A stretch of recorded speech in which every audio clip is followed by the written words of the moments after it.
Hello, I'm Helen Fox, librarian at Inspire. I'm joined today by cycling journalist, broadcaster and best-selling author Chris Sidwells. Chris is author of many books, including this one about local cycling legend Tom Simpson. Tom Simpson has been described by many, including Sir Bradley Wiggins, as the greatest ever British male road race cyclist. So we're really pleased to have you here today, Chris. Thank you for agreeing to chat to us just a little bit online about the book. Thank you for asking me. It's a bit different to what we'd had planned. I know when I met you first back in February at Burkout's Library, we'd arranged for you to come and give a talk at the newly refurbished Retford Library this summer. Retford Library's just reopened, but obviously a lot's happened and we're not able just at the moment to have talks in libraries because of the COVID safety measures. So hopefully in the not too distant future you'll be able to come and give your talk, but today is just a little taster of what to expect. So I think most people who've lived in this area for any amount of time have heard of Tom Simpson. But you're his nephew, so you're in a better position than many to know all about him. And you grew up in the same place. You grew up in Harworth. So can you tell us just a bit more about Tom's background growing up in Harworth and how he got into cycling in the first place in Harworth? Yeah, he was born in the northeast of England, and his father, my grandfather, was a miner, coal miner. And the mines in the northeast were struggling at that time in the sort of late 40s, 50s. They just had a war, and it was difficult to make a living and feed the family. So Harworth colliery was booming, and a lot of northeasterners had come down. So my granddad brought his three youngest kids. He had 6 kids. The 3 eldest were working by then. Tom's brother Harry, my mum Renee, and Tom. And they started a new life. Tom was about 11, 12 years old. And they all joined the cycling club because it's what Harworth and District Cycling Club, it was what people did there. It was not just racing, it was cycling clubs were more a social life, a way of meeting people. And my mum met my dad, who was the club secretary, and got married. And Tom got his bike that he'd been hanging his nose over. My dad had a really good racing bike, and he ended up Tom getting it, and Tom started racing. Right. And I've seen some great pictures in the book early on when you're talking about Tom's early life. Really good pictures of him at Harworth District Cycling Club. That's it. Yeah. My mum and my dad are on that picture as well. Oh, really? Right. Yeah. Great pictures, and I've seen some in Burkout's Library as well.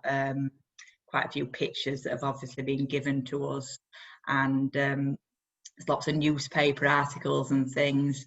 Seen a good one about Tom going back to his old former primary school when he became a world champion cyclist. He went back to Burkout Primary School and taught to the children there. So lots has been written about him locally, nationally, about his cycling career, and then about his death during the 1967 Tour de France. So what did you hope to achieve by writing this particular book? I wanted to, his death is sort of obscured, it's become the story, and I wanted to tell the story of him as a person and the things that shaped him, what he was like, because he was doing something no other British cyclist had ever done, and he won races that no other British cyclist has won since. I wanted to get across just what a talent he was.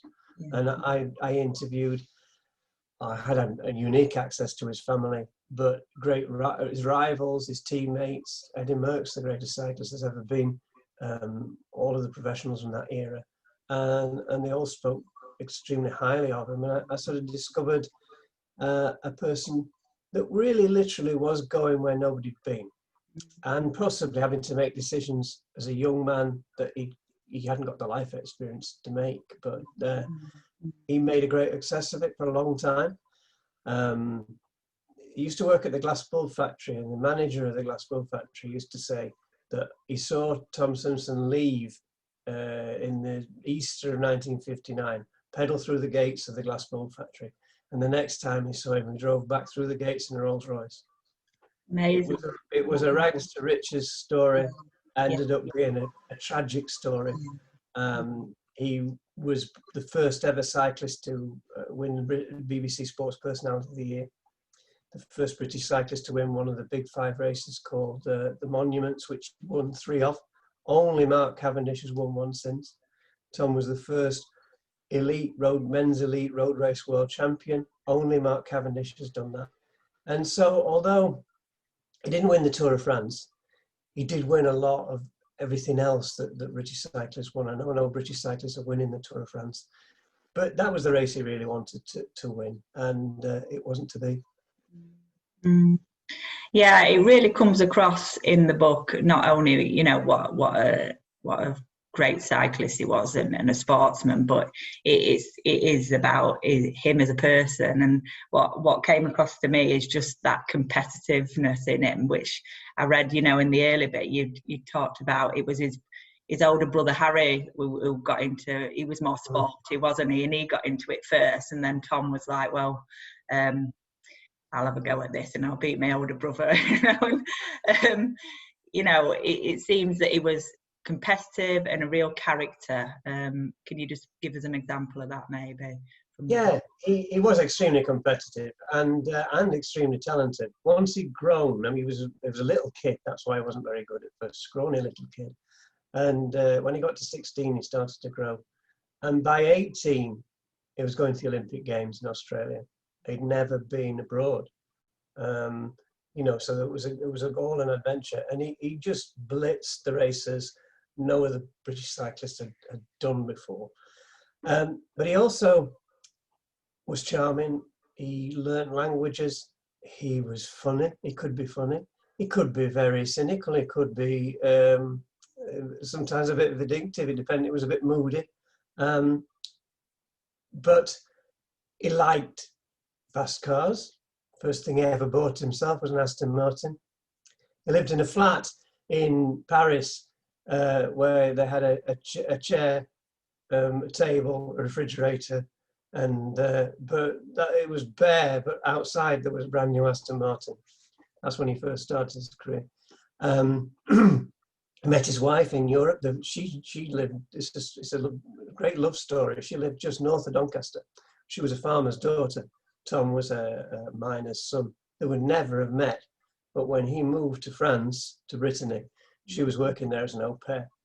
They met and fell in love. They were married and spent the rest of their life in Europe. And he was planning to.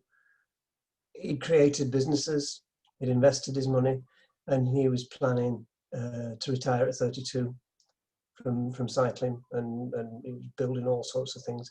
So he was ambitious in that sense as well, and ambitious in a business sense. And it's the old kid with nothing made rags to riches story, but then ended in tragedy. Yeah. And you, I think with your talks, you bring memorabilia with you and things to show people, and even a model of the bike. Is it the same bike model that he rode? Oh, I've got one of his actual bikes that he won the Paris-Nice stage race on, right, in 1967, and he gave it to a young man who used to help him, and he gave it to me in the early 90s. And the next cyclist to win that from Britain was Bradley Wiggins, and Bradley Wiggins was a massive fan of Tom's, or studied him, not a fan, he studied his life, and Tom has been an inspiration to him. Yeah. And when he won Paris-Nice, I think it was 2011, he sent me a text saying, "I've done something Tom has done." He was so proud that he'd won something. Really? Little did he know he was going to win the Tour of France, and it was something that Tom was trying to do when he died. Great achievement, for him. Yeah.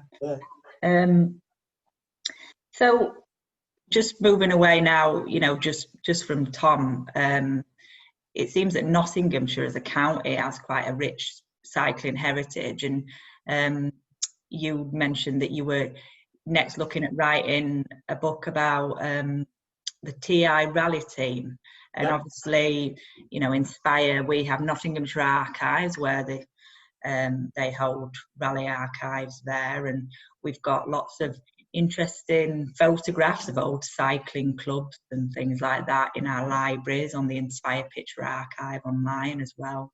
We've obviously got the connection to Carlton Cycles in Worksop, so there's lots of things to explore. And can you maybe just tell us a little bit more about that? Yeah, it would be out now with the next Cycling Legends, because Tom's book's an illustrated book. These are my own publishing venture. I've written 22 other books now for different publishers. But this is my own publishing venture, and it would have been out now, but I sell them direct at talks and events that we're going to do at the library, and it hasn't been possible, so I've put that on the shelf.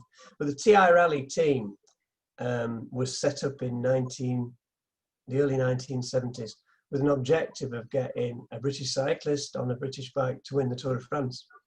And they achieved half of that. A British bike won the Tour of France in 1980, but it was with a Dutch cyclist on it. And at the time, TI Rally was the Liverpool or Manchester City or Barcelona of cycling, because it was the biggest team. They won nearly everything.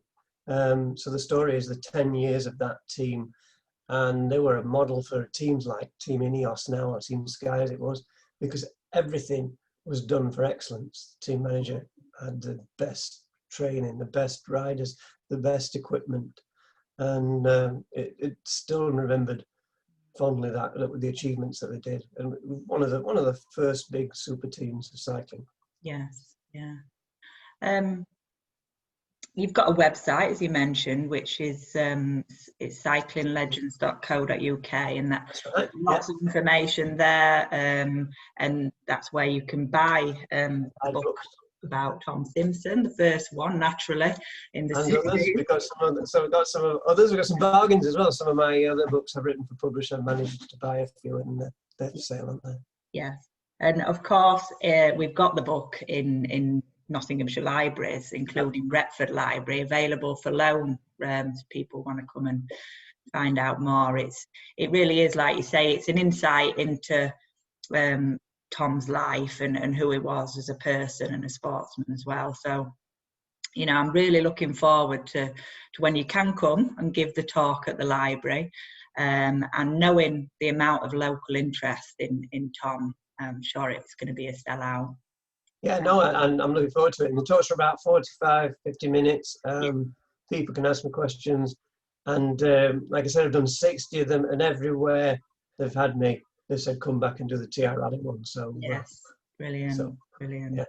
Okay, so look forward to that then, hopefully, sometime soon. Yeah, I am very much. Yeah. Okay. Thank you very much, Chris. Thank you. Thank you. Thank you.